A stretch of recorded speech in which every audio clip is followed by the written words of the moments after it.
একটা বৃহৎ প্রচেষ্টার একটা ফলাফল হচ্ছে আজকে আমরা এটার শুরুটা করতে পারছি এবং আমরা প্রপার অ্যাকশন প্ল্যান নিয়েছি যে কিভাবে এটার বাস্তবায়নটা হবে এবং আমাদের পুরো লাইসেন্সিং প্রক্রিয়া, চালকের লাইসেন্স এবং গাড়ির লাইসেন্স পুরো প্রক্রিয়াটা আমরা অনলাইনে নিয়ে আসছি, যাতে করে এখানে কোনো হাতের সংস্পর্শ না থাকে। আপনারা জানেন হাতের সংস্পর্শ মানেই এবং লাইসেন্স মানেই আমাদের এখানে অবৈধ লেনদেনের একটা সুযোগ তৈরি হয়।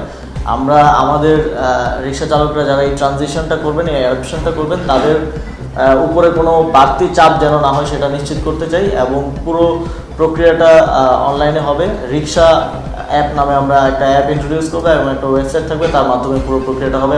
আমাদের রিক্সাগুলোতে কিউআর কোড থাকবে। কিউআর কোড দিয়ে এই যে আমাদের ট্রাফিক পুলিশ যে রেগুলেশনসের মধ্যে তাদেরকে আনবে, কিউআর কোডটা স্ক্যান করলে সব ইনফরমেশন চলে আসবে, আমাদের ট্রেনাররা সেটা ইউজ করতে পারবেন।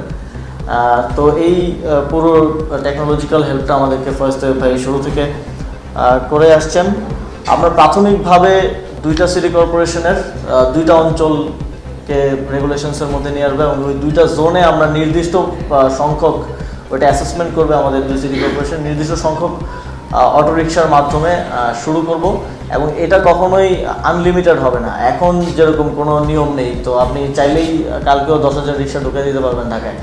তো এইটা আমরা প্রত্যেকটা জোন ওয়াইজ নির্দিষ্ট থাকবে রিক্সা এবং ওই রিক্সাগুলো ওই জোনেই চলবে এবং এটার এখন যে তথাকথিত অবৈধ বলে তাদের উপর বিভিন্নভাবে নিপীড়ন করা হয়, ঘুষ চাওয়া হয় কিংবা মাঝে মধ্যে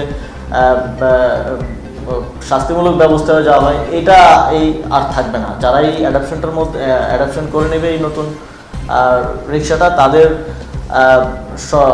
এবং তাদের নির্ধারিত রাস্তায় তারা সম্পূর্ণ বৈধভাবে এবং সেই অধিকারটা নিয়ে তারা চলতে পারবে এবং তাদেরকে কেউ অবৈধভাবে আসলে কোনো প্রকার হয়রানি করবে না। এটা একটা নাগরিক অধিকারের জায়গা থেকেও আমাদের রিক্সাওয়ালারা যারা জুলাই গণঅভ্যুত্থানের একটা বড় অংশীদার বলে আমরা মনে করি।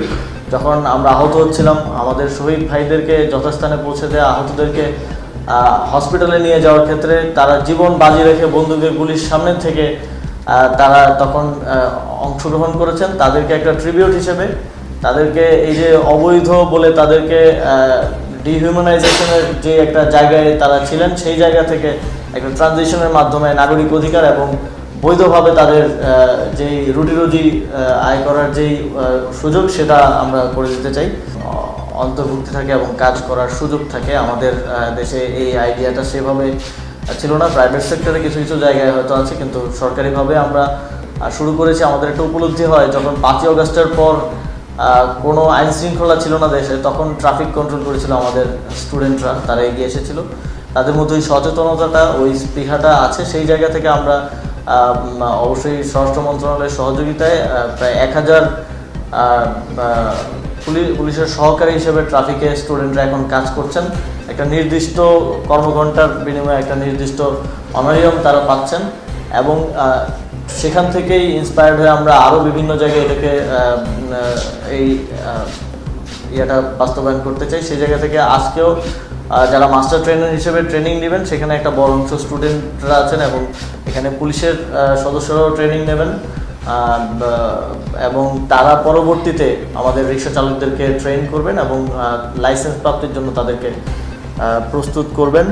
এবং আমরা এই যে স্টুডেন্টদের পার্ট টাইমার হিসেবে বিভিন্ন কাজে অংশগ্রহণ, এতে সরকারেরও একটা দেখা যায় যেখানে আমাদের ফুল টাইমের প্রয়োজন নেই, সেখানে আমরা একজন ফুল টাইমার নিয়ে তাকে অতিরিক্ত বেতন ভাতা সব কিছু দিচ্ছি। সেখানে আমরা একজন পার্ট টাইমার নিলে সরকারের বিভিন্ন কাজে আমরা দেখতে পেয়েছি যে আমাদের ব্যয়টা কমে আসবে এবং এটা আমরা আরও বিভিন্ন জায়গায় কীভাবে বাস্তবায়ন করা যায় সেটা নিয়ে কাজ করতে